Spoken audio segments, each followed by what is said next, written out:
कि शास्त्रों में जन्म कुंडली के बारे में बताया जाता है। शास्त्र हमारे बताते हैं कि ये कुंडली में ये लिखा है, ऐसा होगा।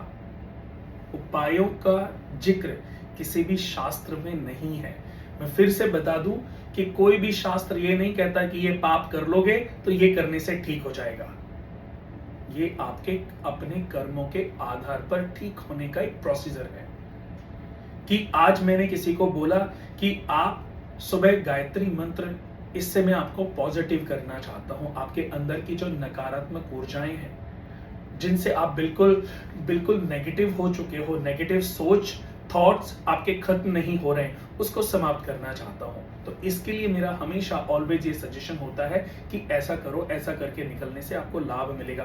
पर कुछ भी करना उपाय शास्त्रों में वर्णित नहीं है। तो फिर से मैं बताता हूं कि ज्योतिष तो एक बहुत प्यारा विषय है, बहुत प्यारा सब्जेक्ट है, जिस पर लगातार चर्चा, लगातार बातें हमारे जीवन में आने वाली परेशानियों से हमें बचाती है। भृगु ऋषि ने सबसे पहले भृगु संहिता लिखी थी। उसके पीछे उनका उद्देश्य था, कलयुग में मनुष्य का जब जन्म होगा, उसके ऊपर बहुत सारी विपत्तियां आएंगी, तो उन विपत्तियों से लड़ने का जब उसको रास्ता ना मिल रहा हो, तब वो ज्योतिष के माध्यम से अपने आप को मजबूती दे सकता है कि मेरा 2000, अभी आज 24 चल रहा है, 2026 में समय ठीक हो जाएगा। तो अरे 2 साल का स्ट्रगल है, 2 साल के बाद हमारा समय बहुत बढ़िया आने वाला है। तो ये सोच करके हम उस समय को जी लेते हैं, उसको समय को निकाल लेते हैं। तो ज्योतिष ने क्या किया, हमें बूस्ट अप कर दिया, हमें मजबूती दे दी, उस खराब समय को सहने की ताकत दे दी। उपायों से हमारा विश्वास और मजबूत हो गया कि हम पॉजिटिव हो गए। हमारा लॉ ऑफ अट्रैक्शन यहां पर काम करता है कि हम पॉजिटिव सोचने लग जाते हैं कि अब हमने ये उपाय किया है और ये उपाय हमें एक बहुत अच्छे एस्ट्रोलॉजर ने बताया है, तो ऐसा करना हमारे लिए बहुत फायदेमंद साबित होगा। अभी मैंने कुछ वीडियोस ऐसी देखी कि धन की वर्षा ही वर्षा होगी, आपकी किस्मत बदल जाएगी, आपका कर्ज उतर जाएगा। दोस्तों, ये सब मिथ्या बातें हैं।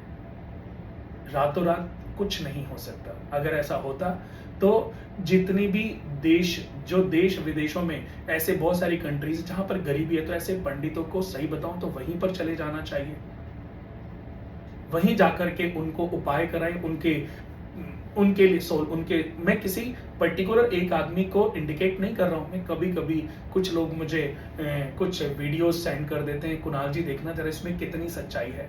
तो मैं कहता हूं कि ये भ्रम में अपने आप को मत डालो। अगर ऐसा करने से सब कुछ ठीक हो गया होता, ये करोड़ों की वर्षा हो गई होती, तो आज इसके सारे रिश्तेदारों के पास बहुत सारा पैसा होता। दोस्तों, मुझे हंसी कई बार तब आती है जब 100-200 रुपए का कोई खर्चा करने की स्थिति में ना हो और वो व्यक्ति बोले कि मेरी करोड़ों रुपए की कमाई है। मैं कहता हूं कि आपकी बातें आपकी बॉडी से, आपके कपड़ों से, आपके पीछे, आपके एनवायरनमेंट से मैच होनी बहुत जरूरी है। मेरा यहां पर सभी से अनुरोध है कि बहुत ज्यादा अपने आप को भ्रमित ना होने दें, दूसरे लोगों को भी भ्रमित होने से बचाएं और समझाएं कि ज्योतिष हमें केवल नॉलेज मात्र देती है, पर कर्म के बिना, अच्छे कर्म के बिना भाग्य किसी का नहीं बदलता। हम अपनी कुंडली में ये बताते हैं लोगों को कि आप जब उपाय करते हो तो अपने कर्म ट्रैक पर भी ध्यान दो। दोस्तों, हम जो कुंडली बनाते हैं उसका नाम भी मैं आपको दिखा देता हूं। उसका नाम भी हमने रखा है कर्म कुंडली, और ये बहुत प्यारी अद्भुत जन्म कुंडली है, जिस कुंडली के माध्यम से हमने आप लोगों को ये बताने की कोशिश की है कि पूर्व जन्म में कौन से कर्मास करके, अच्छे और बुरे कौन से आपने कर्म किए थे, जिसका अच्छा और बुरा फल भोगने के लिए आपका जन्म हुआ है। आज आप कष्ट भोग रहे हो, उसके पीछे के कारण इस जन्म कुंडली के माध्यम से आपको पता चल सकते हैं। और यकीन मानिए, इस कुंडली को जितने भी लोगों ने बनवाया है, मैं यही कहना चाहूंगा कि इसमें आधे से ज्यादा चीजें सिर्फ आपके कर्म ट्रैक पर ध्यान देने से ही ठीक हो जाएंगी।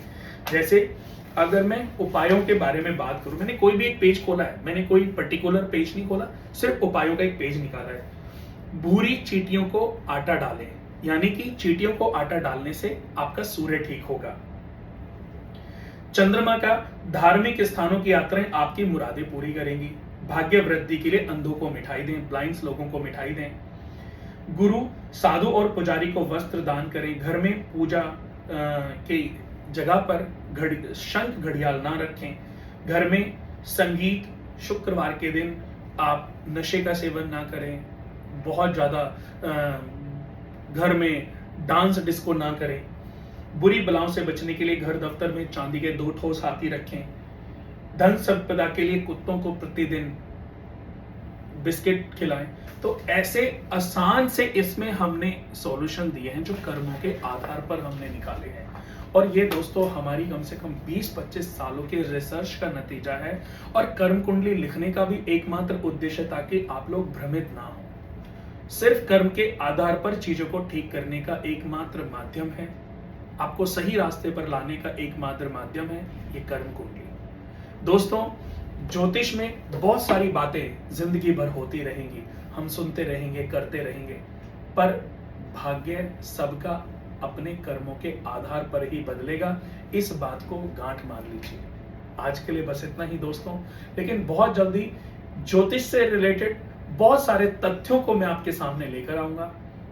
कॉफी विद कुणाल हमारा चैनल है, यूट्यूब, इंस्टाग्राम, फेसबुक, उसको फॉलो कर लीजिए। आपके दोस्तों को भी बोलें फॉलो करने के लिए। और कुणाल वास्तु केंद्र के नाम से भी हमारा फेसबुक पेज, इंस्टाग्राम और यूट्यूब चैनल है।